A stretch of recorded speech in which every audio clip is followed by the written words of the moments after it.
ବାମନ ଜନ୍ମ ଶ୍ରୀମଦ୍ଭାଗବତ ମହାପୁରାଣର ଅଷ୍ଟମ ସ୍କନ୍ଧ ଅଷ୍ଟାଦଶ ଅଧ୍ୟାୟ। ଓಂ ନାରାୟଣ ନମସ୍କୃତ୍ୟଂ ନରଂ ଚୈବ ନରୋତ୍ତମଂ ଦେବୀଂ ସରସ୍ୱତୀ ବ୍ୟାସଂ ତतो ଜୟमुदीरये। मूकं करोति वाचालं पङ्गुं लङ्घयते गिरिं यत्कृपातं वन्दे परमानन्दमाधवम्। निगमकल्पतरुगलितं फलं सुखमुखादं तद्रव संयुक्तं पिबत भागवतं रसमालय मुहुरो रसिका भुवि भावुका। अष्टादशोऽध्याय। बामनो होई आविर्भूत अखिल लोकरे पूजित बलिर यज्ञे उपगत अष्टादशरे चरित। श्रीशुकवाच शुण अभिमन्युनन्दन जेमन्ते जन्मिले बामन अदिति पयोव्रत फले विष्णु जन्मिले तार फले तांक चरित शुण एबे जे रूपे बळी की छळिबे ब्रह्मार स्तुति शुणी तो से हरि परम हरसे अमृत अजजा शरीर एबे बामन अवतार गगन अर्थे दिनकर बामन उदरु बाहार अदिति तमुदिगते बामन देखिले अग्रते नील निरद तनुभर्ण प्रकाश कमल लोचन आजानुलंब भुज चारि शंखाब्ज गदा चक्रधारी पीतवसन कटिभागे कड़ित जन्य नील मेघे रत्नकुंडल कर्णयुगे शिवस्य चिन्ह हृदभागे पुरे लंब जीवनमाल सुंदर अलका कपल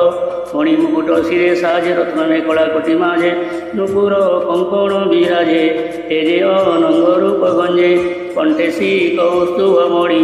अमूल्य रत्न सुखंजणी प्रसन्न दश दिग दिशे सलिले कमल प्रकाशे जलधि उछुळे कल्लोळे कानने नाना पुष्प फळे ऋतुभ गुण मते प्रसरे शरद वसंते सुगंध पवन आमोद गगने मंगल शबद भूमिरे विप्रे वेदनादे अनल पूजंती समिधे गोविप्र देवभू पर्वत आकाश हेले प्रफुल्लित भाद्रव मास शुक्ल पक्षे द्वादशी श्रवणाजे रखे मुहूर्त नाम अभिजित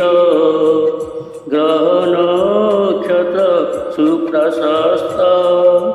सर्व नक्षत्र तारागणे प्रशस्त मंगल दक्षिणे विजया जोगर मध्याह्ने शंख दुन्दुभि वाद्य शोणे मृदंग पट समाने सुगंती भेरीनाद शोणे बाजंती गोमुख आनक कणव तुरीजे अनेक गीत विनोद नृत्य गोल दिग उछलती तुमूल नाचंती अपसरा वृंद गंधर्वे ताल यंत्र वाद्य देवता पितृमुनि गणे अग्नि सहित जणे जणे सुगंधि सिद्ध विद्याधरे तुले किं पुरुष किन्नरे चारण यक्ष रक्ष आदि वर्ण भुजग प्रसिद्धि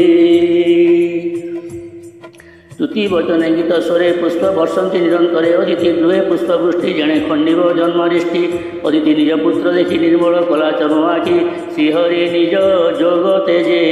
जन्मिले कश्यप बीजे कश्यप जय जय वाणी मंगल वेद वाक्य बणी तक्षणे प्रभु भगवान रूप प्रकाशिले बामन देखिले सर्वदिग पाळे देव देवता अंतराळे बटु बामन रूप देखि मुनि आश्रम उपेक्षी कश्यप आश्रम मिले जय मंगल स्तुति कले जाता आदि मुनि तुले पुत्र जात कर्म कले बामन उपनय देखि सविता गगन उपेक्षी सावित्री मंत्र करने कहे जणे सविता तेज हुए गुरु पैसा देले कंजे कश्यप मेखला आनंदे अवनी कृष्णा जिन देला शशांक दंड समर्बिला अदिति देला कौबिन आकाश कला छत्रदान मुनिए करे देले दर्भ कमंडलु जे वेद गर्भ शारदा देले अक्षमाला जेवंते बुद्धि अनुर्गला ଯକ୍ଷ ରାଜା ଯେ ଶୁଦ୍ଧ ଚିତ୍ତେ ଭିକ୍ଷା ପାତ୍ରେ ଦେଲା ହସ୍ତେ ଅମ୍ବିକା ଭିକ୍ଷା ଦେଲେ ଆଣି ସଙ୍ଗତେ ଘେନି କମଳିନୀ ମୁନିଏ ବ୍ରହ୍ମ ତେଜ ଦେଲେ ସ୍ତୁତି ବଚନେ ତୋଷ କଲେ ଯେ ଯାହା ତେଜ ଯୁକ୍ତ ହୋଇ ଭାବେ ବିନୟ ସ୍ତୁତି କରି କଶ୍ୟପ ହୋମ କରାଇଲେ ବିଧାତା ପୁରୁଷର ବୋଲେ ଏମନ୍ତେ ବିପ୍ର ରୂପ ଧରି ପୂର୍ଣ୍ଣ ଆହୁତି ହୋମ କରି ଏଣେ ଶୁକ୍ର ଯେ ଯଜ୍ଞ ବିଧି ବଳିର ସତେ ଅଶ୍ୱମେଧି କରାଇ ନିଜ ମନ୍ତ୍ର ବଳେ ଅମରେ ସ୍ଥାପିବ ନିଶ୍ଚଳେ ସେ କଥା ଜାଣିଣ ବାମନ ତକ୍ଷଣେ କରେ ଗମନ ବଳି ଭୁବନେ ବିଷ୍ଣୁ ଜାନ୍ତେ ଭୂମିକମ୍ପ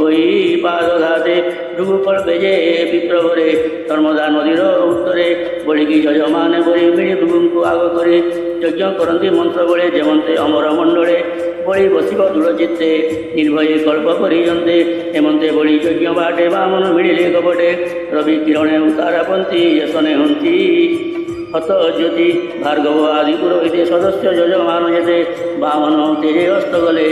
ତମ ଯେଶନେ ପ୍ରାତଃ କାଳେ ରବି ଶଶାଙ୍କ କିବା ବହ୍ନି ମିଳିଲେ ନିଜ ତେଜ ଘେନି କିବା ସନତ ବ୍ରହ୍ମାସୁତ ଯଜ୍ଞ ପ୍ରେକ୍ଷଣେ ଉପଗତ ଏମନ୍ତେ ଜାଣି ନ ପାରିଲେ ବାମନ ତେଜେ ଅସ୍ତ ଗଲେ ମୁହୂର୍ତ୍ତେ ରହି ଖେଦ ମନେ ଚାହାନ୍ତି ମୋହିତ ନୟନେ କରିଣ ପାରି ଅନୁମାନ ସର୍ବେ ହୋଇଲେ ହତ ଜ୍ଞାନ ଉଦକ କମଣ୍ଡଳୁ ଘେନି କରିଣ ସାମ ବେଦ ଧ୍ୱନି ବିଷ୍ଣୁ ମିଳିଲେ ଯଜ୍ଞ ବାଟେ ବଳି ନୃପତିର ନିକଟେ ପଟିରେ ମଞ୍ଜାର ମେଖଳା ଯଜ୍ଞ ପବିତ କ୍ଷମାଳା କନ୍ଧରେ କୃଷ୍ଣାଜିନ ଶହେ ଉତ୍ତରୀ ପ୍ରାୟ ନିଜ ଦେ ଅଦ୍ଭୁତ ବାଳ ସୁକୁମାର ଶିରେ ବିରାଜେ ଜଟାଭାର ମାୟା ବାମନ ରୂପ ଦେଖି ତକ୍ଷଣେ ଆସନ ବେଠି ଭୃଗୁ ସହିତେ ଶିଷ୍ୟ ଯେତେ ଅଗ୍ନି ଉଠିଲେ ତ୍ୱରିତେ ଅଞ୍ଜଳି ହସ୍ତ କରି ବେଗେ ମିଳିଲେ ବାମନର ଆଗେ ବଳି ବାମନ ରୂପ ଚାହିଁ ଆସନ ଦେଲା ବେଗେ ନେଇ ଚରଣେ ନମସ୍କାର କରି କୁଶଳ ବାରତା ବଜାରି ପବିତ୍ର ଜଳେ ଧୋଇ ପାଦ ଆନନ୍ଦେ କଣ୍ଠ ଗଦ ଗଦ ପାଦ ଉଦକ ଘେନି ଶିରେ ରୋମହ ରସ କଳେ ଭରେ ଯାହାର ଚରଣ ଶୈଳ ଖଣ୍ଡୋଇ ସର୍ବମଙ୍ଗଳ ଗିରିଜା ଧବ ଜଟା ଭାରେ ପାଦ ଉଦକ ବହେ ଶିରେ ବଳି ଯେ ବେନିକର ଯୋଡ଼ି କହେ ବାମନ ପାଦେ ପଡ଼ି ବଳି ଉବାଚ ଗୋବିପ୍ର ନମୁତ ଚରଣେ ଅଶେଷ କୁଶଳ କାରଣେ ବ୍ରହ୍ମ ଋଷିଙ୍କ ତେଜ ପ୍ରାୟ ମୁହିଁ ଦେଖଇ ତୋର ଦେହେ ତୁ ବ୍ରହ୍ମ ସ୍ୱରୂପ ସାକ୍ଷାତେ ତୋ ରୂପ ନାହିଁ ଏ ଜଗତେ କି ଅର୍ଥେ ତୋର ଆଗମ କହ ତୋର କିସ ନାମ ମୋ ପିତୃଗଣେ ଆଜ ଦୋଷ ପବିତ୍ର ମୋର ଗୃହବାସ ଆଜ ମୋ ସୁଫଳ ଜୀବନ ଯେଣୁ ତୋର ଆଗମନ ପବିତ୍ର ହୋଇଲା ମୋ କୂଳ ଲଭିଲି ଶତକ୍ରତୁ ଫଳ ଆଜ ଅନଳେ ଧୂତ ରାଶି ଶୁଦ୍ଧେ ଜଳିବ ମୋତେ ଦୋଷୀ ଏ ଭୂମି ପବିତ୍ର ମୋର ନିର୍ମଳ ଜନ୍ୟ ସ୍ୱର୍ଗପୁର ଭବିପ୍ର ଦାନ ମାଗ ମତେ ଯେହବା ଇଚ୍ଛା କର ଚିତ୍ତେ ଗୁରୁ କାଞ୍ଚନ ଦିବ୍ୟପୁର କିବା ପ୍ରାସାଦ ମନୋହର ଗ୍ରାମ ପାଟଣା କନ୍ୟାଧନ ମୂଲ୍ୟ ବସ୍ତୁ ରତ୍ନମାନ ଅନ୍ନ ବସନ ଆଦି ଏତେ ଭବିପ୍ର ମାଗ ପ୍ରମିତେ ଗଜ ତୁରଙ୍ଗ ସୁଖାସନ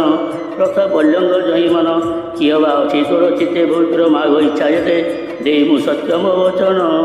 ଦାରତ ନୟବା ଜୀବନ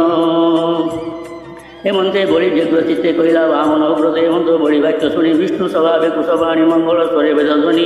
କରନ୍ତି ବଳି ମନ ଘେନି କିନି ଭୁବନ କମ୍ପେ ନାଦେ ସୁଜନେ ଚିନ୍ତ ବିଷ୍ଣୁ ପାଦେ କହି ପ୍ରଜଗନ୍ନାଥ ଭାଷା ପ୍ରବନ୍ଧେ ଭାଗବତ